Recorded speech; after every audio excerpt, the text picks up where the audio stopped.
Today I am going to start last topic of current electricity, and now my topic is practical applications of heating effect of current. So first point, in electrical heating appliances.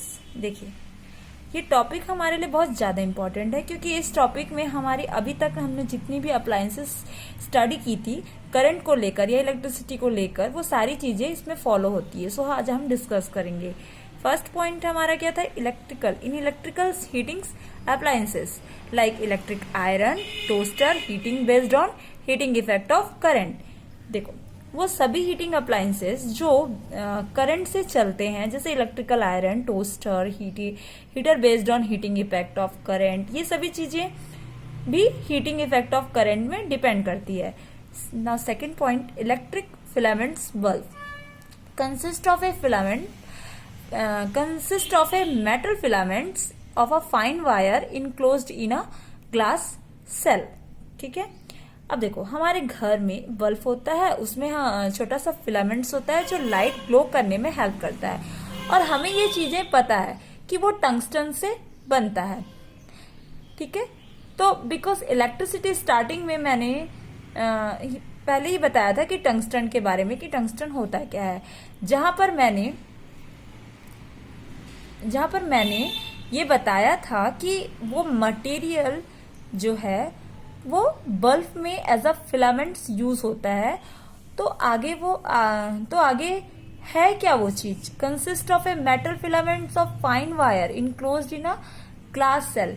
Means वो छोटा सा metal filaments एक enclosed होता है glass के अंदर. Because we know हमारा bulb जो होता है उसकी जो आउटरिंग जो शेप होंगी वो ग्लास से कवर होगी, इसीलिए यहाँ पर ग्लास सेल की बात की गई है. Now we talk about current.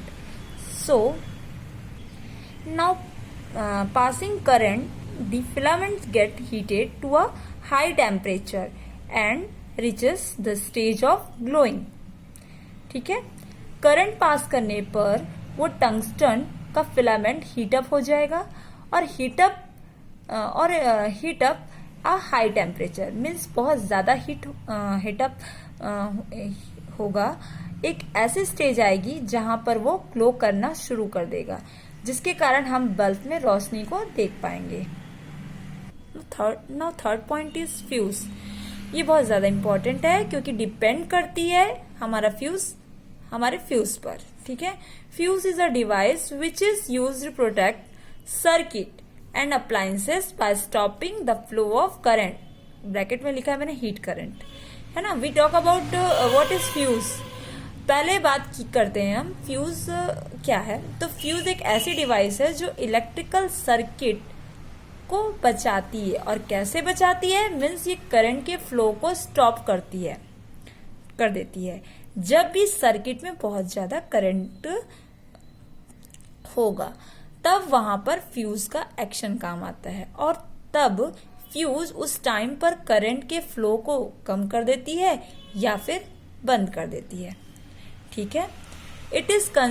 It consist of a short pieces of wire of a metal और an alloy of suitable melting point. Fuse एक छोटी सी बहुत पतली वायर से बनी होती है. वो कैसी वायर होती है? वो मेटल की वायर होती है या फिर अलॉय की. एंड अलॉय के बारे में मैंने आपको बताया था कि अलॉय 2 या 2 से ज्यादा एलिमेंट्स का कॉम्बिनेशन से मिलकर बनाया जाता है, और ये मेटल वायर अलॉय या फिर अलॉय बोले बहुत सुटेबल होते हैं. इनका मेल्टिंग पॉइंट क्या होता है? बहुत ज्यादा हाई होता है.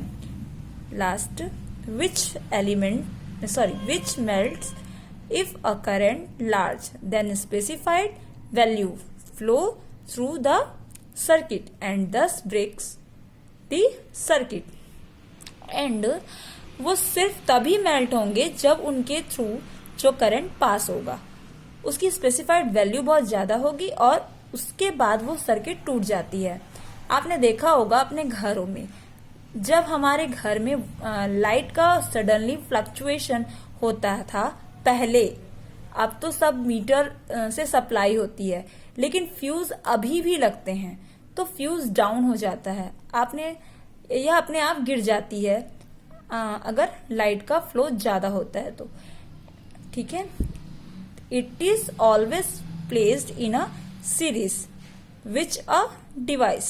ठीक है, और एंड फ्यूज किस तरह से प्लेस्ड किया जाता है, तो फ्यूज हमारे हमेशा सीरीज कनेक्शन में लगेगा। ठीक है, सो आज यहाँ पर हमारा करंट इलेक्ट्रिसिटी का चैप्टर क्लोज होता है। अच्छे से आप लोग रिवाइज करिएगा एंड